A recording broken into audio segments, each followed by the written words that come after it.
Immigration and the cultural differences that immigration brings has destroyed this once great town. It is now nothing more than a dumping ground for migrants and refugees. We did a quick search before coming out on Google for an immigration solicitor. There were nearly a dozen results that deal with this type of law in this area alone. So is it any wonder then as to why we are losing towns across the country when greedy solicitors want to cash in on the next big thing? Forget PPI, people. Immigration law has a much greater client base. Immigration on this scale to any county will be detrimental to the Indigenous culture.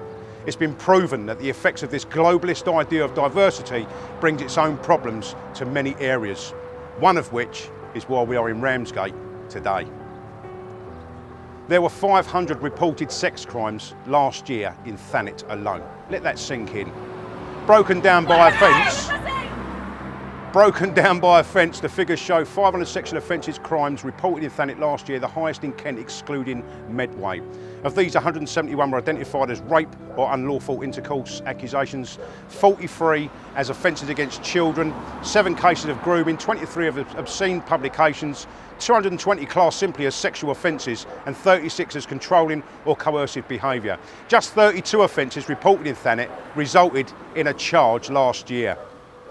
8 of those were for rape, unlawful intercourse, 7 for child sex offences, 9 listed as simply sexual offences, 6 controlling coercive behaviour and 2 for obscene publications. Is there a correlation between the high amount of sexual offences and the influx of different cultures? We certainly think so. Which brings me to the reason, again, that we're in Ramsgate today. A lost 16-year-old girl was repeatedly raped by a kebab shop owner and 3 others in a flat above a takeaway after she went inside to ask them directions, Canterbury Crown Court heard. The drunk teenager was led drunk to a filthy room above 555 Peter in Ramsgate, Kent, where she was pushed onto a mattress and forced upon by the group of laughing men. The unnamed teenager was attacked after she headed home from a night out with friends and stopped off at the late night restaurant to find her way home. Prosecutor Simon Taylor said the girl was undoubtedly drunk and was walking the streets alone late at night. The Crown's case is that her drunkenness, youth and vulnerability would have been recognised by the defendants. And it is these factors that they took advantage of in the couple of hours that followed. Restaurant owner Tamin Rahani, 37, Sharisha Muslimah, 20, Rafila Hamidi, 24, and a teenager who can't be named for legal reasons all deny 3 charges of rape. Mr. Taylor said the girl was taken to Rahani's flat above the restaurant and added, once there, she was raped by men on multiple occasions. He said through drink and most likely the trauma of what happened to her, she was unable to provide any detailed descriptions. The girl had found herself in a room of the 2nd floor above this takeaway.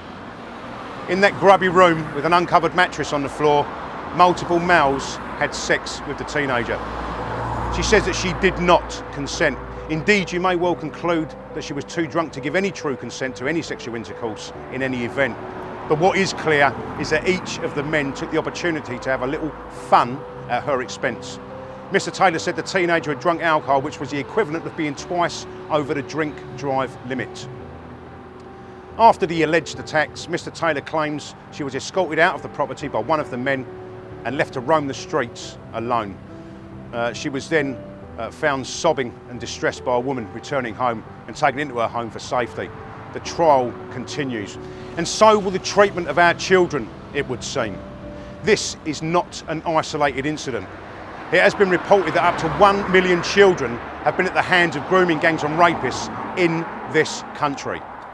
Rotherham, Coventry, Oxford, Bristol, Yeovil, Colchester, Dewsbury, Rochdale, Manchester, Bradford, Halifax, Littlehampton, Keighley, Aylesbury, Oldham, Leeds, Banbury, Slough, Sheffield, Newcastle, Burton, Chesham, Peterborough, Middlesbrough, London, Leicester, Barking, Birmingham, Ipswich, Telford, Accrington, Derby, Preston, Blackpool, Blackburn.